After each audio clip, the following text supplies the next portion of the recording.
reventar un avión mientras la velocidad hace que sus restos caigan sobre el tuyo. Así ha sido históricamente el combate aéreo, a corta distancia. Pero el último derribo a cañonazos lo protagonizó un F-16 venezolano hace ya 20 años. En la Segunda Guerra Mundial, un soldado a pie se escondía y tenía miedo al ametrallamiento de un caza. Hoy, en cambio, parece que es el piloto quien debe tener miedo a las nuevas generaciones de misiles. Así que nada, yo soy Yago Rodríguez, bienvenidos a todos los interesados en cosas militares, en español, y ahora, ¡comencemos! Y hablando del futuro de la guerra aérea, permitidme presentaros al videojuego que te permite dirigir a toda una civilización moderna en pleno conflicto mundial. Conflict of Nations. Conflict of Nations es un juego gratuito online que te permite elegir a tu propio país para enfrentarte a otros 128 jugadores en tiempo real. Te permitirá elegir tu estrategia militar en función, por ejemplo, del tipo material que construyas. Puedes hacer como los rusos y centrarte en un ejército terrestre, como los estadounidenses y optar por la fuerza aérea, o como los británicos y optar por una fuerza naval. A mí lo que más me gusta personalmente es que puedes enfrentarte a tus oponentes durante varias semanas en una especie de tercera guerra mundial simulada. Que si haces clic en el enlace de abajo en la descripción, podrás obtener 13.000 de oro y un mes de suscripción premium gratis. Oferta solo disponible durante 30 días. No pierdas el tiempo y haz clic.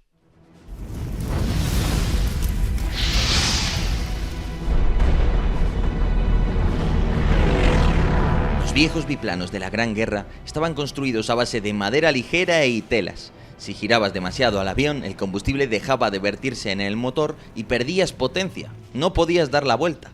Los biplanos pronto dieron paso a los estilizados monoplanos de ala baja. El armamento no había variado mucho en la Segunda Guerra Mundial, cierto, se seguían usando ametralladoras, pero los motores y los elegantes diseños de cazas como el Spitfire o el Messerschmitt podían superar los 400 km/h. Todo fuera con tal de llegar rápido y sorprender a los pilotos enemigos. Bueno, hasta la llegada de aviones como el Focke-Wulf no podían dar giros muy bruscos porque dejaba de entrar la gasolina en el motor. La gasolina entraba por gravedad, entonces si te dabas la vuelta no entraba. Ahí llegan los motores de inyección que inyectan directamente el combustible y que te permiten maniobras mucho más duras. Y además, a finales de los años 30 aparece algo que lo cambió todo: el radar. El radar lo cambió todo. Los pilotos dejaron de ser guerreros del aire que actuaban de manera independiente. En la batalla de Inglaterra, la red de radares inglesa permitió que un puesto de mando subterráneo de la Royal Air Force supiera cuándo, en qué cantidad y por dónde se acercaban las formaciones de ataque alemanas. De esta manera, los pilotos perdieron su libertad y se tuvieron que someter a las instrucciones de un centro de mando terrestre que les decía a dónde acudir. En este punto es interesante parar y plantear que mientras que los estadounidenses tienen una filosofía de darle más independencia al piloto de caza y de tener el centro de mando, los medios, en el propio aire, en distintos tipos de aviones, la doctrina soviética es muy apegada a la estación de control en tierra. Es decir, que el piloto soviético y ruso está muy acostumbrado a recibir sus instrucciones desde tierra, desde donde está el puesto de mando, porque también es una aviación muy defensiva, que no va a entrar al espacio aéreo enemigo, que también obviamente, pero en menor medida. Son filosofías muy distintas. Ahora bien, volvamos a la Segunda Guerra Mundial, porque viendo la eficacia de la defensa aérea alemana, los ingleses deciden empezar a hacer los bombardeos nocturnos, ¿no? Cuando los cazas no pueden ver y por tanto los bombarderos pueden actuar con toda la comodidad. Pero ¿cómo reaccionaron los alemanes?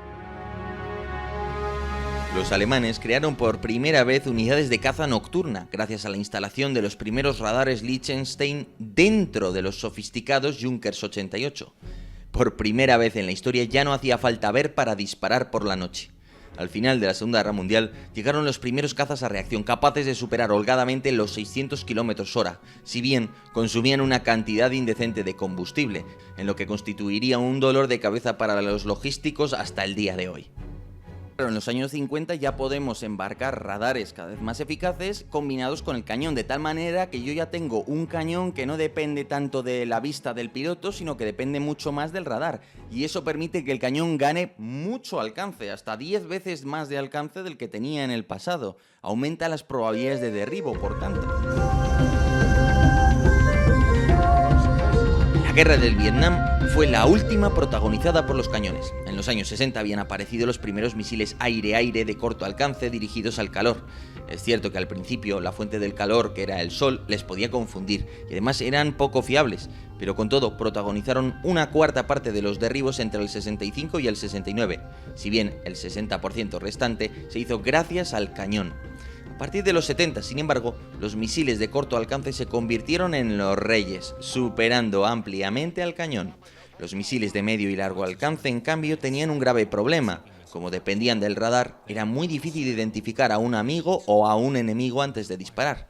Así que se tendía a aproximarse al blanco para usar los misiles de corto alcance y evitar el fratricidio. Y así es como se van a ir desarrollando los sistemas de tipo IFF, es decir, de identificación de amigo o enemigo, que en el fondo es una especie de radar también. Yo emito un pulso y el receptor pues lo que hace es, como lo sabe interpretar porque es un amigo y lleva el sistema, pues te devuelve contestada la pregunta de manera correcta, por así decirlo. Y así yo ya sé si es amigo o enemigo. Y así ya puedo empezar a emplear ¿el qué? Los misiles PVR, es decir, los misiles que van más allá del alcance visual, que por tanto pueden disparar a unas distancias enormes.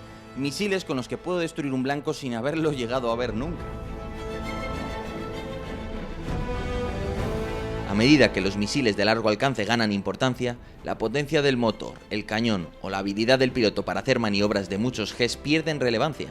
Los nuevos misiles dotados de inteligencia artificial no son fácilmente confundidos por las contramedidas electrónicas. Cuentan con toberas orientables que les proporcionan empuje vectorial, y ni siquiera una maniobra extrema permite romper el contacto con el radar del misil. La lógica del misil de largo alcance se ha visto reforzada gracias a la aparición de los centros de mando aéreos y de los aviones de alerta temprana. Centros de mando aéreos, es decir, es un puesto de mando que está en el aire. Así son los J-Stars de la Fuerza Aérea de los Estados Unidos. Entonces te permiten controlar todo el campo de batalla y dar órdenes. Es mucho más eficaz que estar en tierra, donde la cobertura que tienes de las comunicaciones es mucho peor y donde puedes recibir realmente menos información. El J-Stars es mucho más eficaz, además, si lo combinamos con un AWACS, es decir, uno de esos aviones con un gran radar arriba, que como está situado por encima de la tierra, tiene una cobertura mucho mayor ese radar, y en este sentido me provee una información muy buena. Si al J-Stars le damos información muy buena, va a poder dirigir muy bien la batalla. Ante este contexto sucede lo siguiente.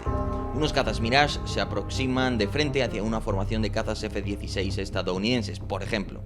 Ambos tienen misiles y radares con 80 km de alcance. Sin embargo, los F-16 van acompañados por el J-Stars y el AWACS.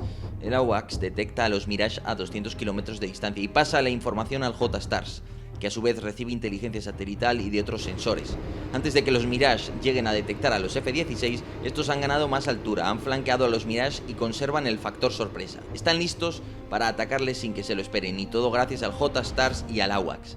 Así las cosas, se abre una incógnita en el mundo del combate aéreo. Claro, lo que está sucediendo en el fondo es que si en la época del Barón von Richthofen o de la Segunda Guerra Mundial lo fundamental era tener un caza rápido, un caza maniobrero que le permitiera a mi piloto posicionarse detrás del piloto alemán y derribarlo, ahora lo importante ya no es eso, porque no te tienes que acercar tanto, y además maniobrando muchas veces ya no consigues desviar al misil enemigo y engañarle, porque los misiles se han perfeccionado mucho. Entonces claro, empieza a ser ya una cuestión de distancia, de tener un sensor, un radar mejor, un misil con más alcance y tener capacidad furtiva, es decir, que el otro sensor tarde más en detectarme de tal manera que yo tenga margen para disparar los misiles. Y esto nos lleva a una pregunta. ¿Cómo serán los cazas del futuro, si ya no necesitamos tanta velocidad ni tanta maniobrabilidad?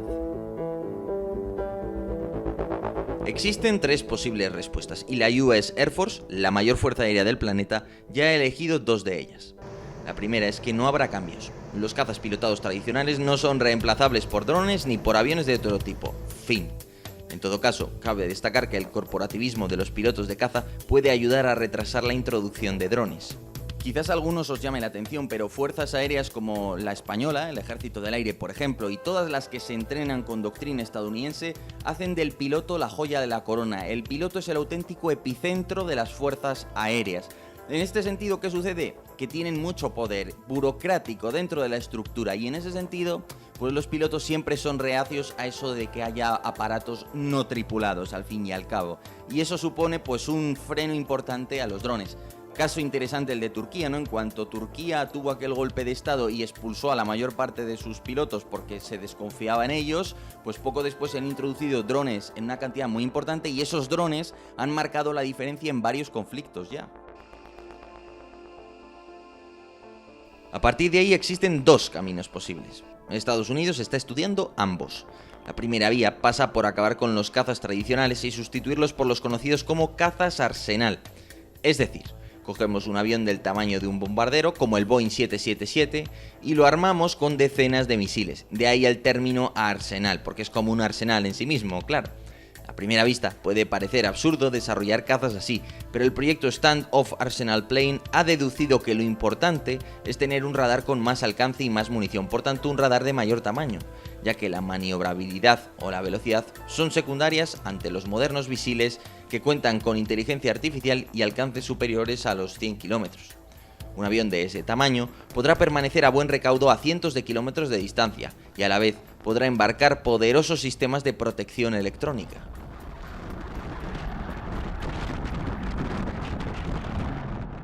Entonces, ¿cuál es la idea? Que mi avión Arsenal lleva tropecientos misiles y luego yo tengo un avión AWACS con su enorme radar o tengo incluso pequeños drones que me buscan el blanco. Entonces, cuando me lo detectan, pues ese avión Arsenal va soltando sus misiles, ¿no? Para que lo destruyen. ¿Cuál es el problema de este tipo de aviones, a mi entender? Tiene varios. En primer lugar, el riesgo de sabotajes. Un ataque contra una base aérea contra aviones tan grandes es muy fácil de organizar. Segundo, la firma, es decir, son aviones con una firma radar enorme, con lo que se pueden detectar a una enorme distancia.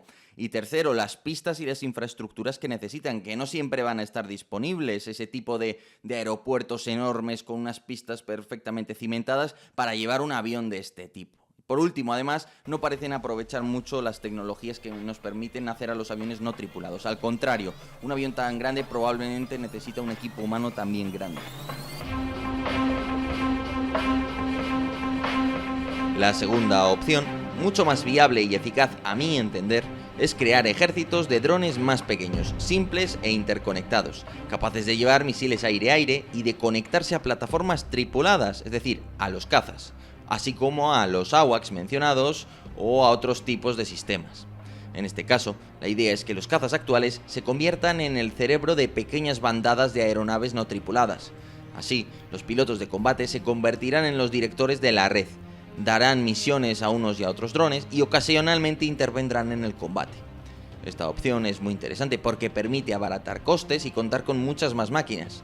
Además, como tendrías que fabricar miles de drones, podrías hacer economías de escala y abaratar el coste de sus radares, por ejemplo. Bueno, y una última opción que podríamos plantear es la de desconfiar del poder aéreo. Plantear que a menudo no es decisivo, que en guerras como la de Ucrania el poder aéreo no ha cambiado la guerra y que por tanto no hay que invertir en ella. Asimismo, podríamos arguir que el desarrollo de armas láser con los sensores del futuro, radares y cámaras térmicas, van a hacer inviable a la aviación, sea tripulada o no, sean drones o sean máquinas con pilotos, porque el cañón láser va a tener muy fácil derribarlos. Y en ese sentido, lo que iríamos es a una doctrina que tenga muy poco de aviación y mucho de armamento antiaéreo de defensa aérea. Pero bueno, señores, eso ha sido todo. Muchas gracias a todos por estar ahí, por apoyarme y por donarme. Os invito a echarle un vistazo a los enlaces que os he dejado abajo en la descripción. Y por lo demás, muchísimas gracias a todos por estar ahí. Espero que os haya resultado interesante el vídeo y hasta otra.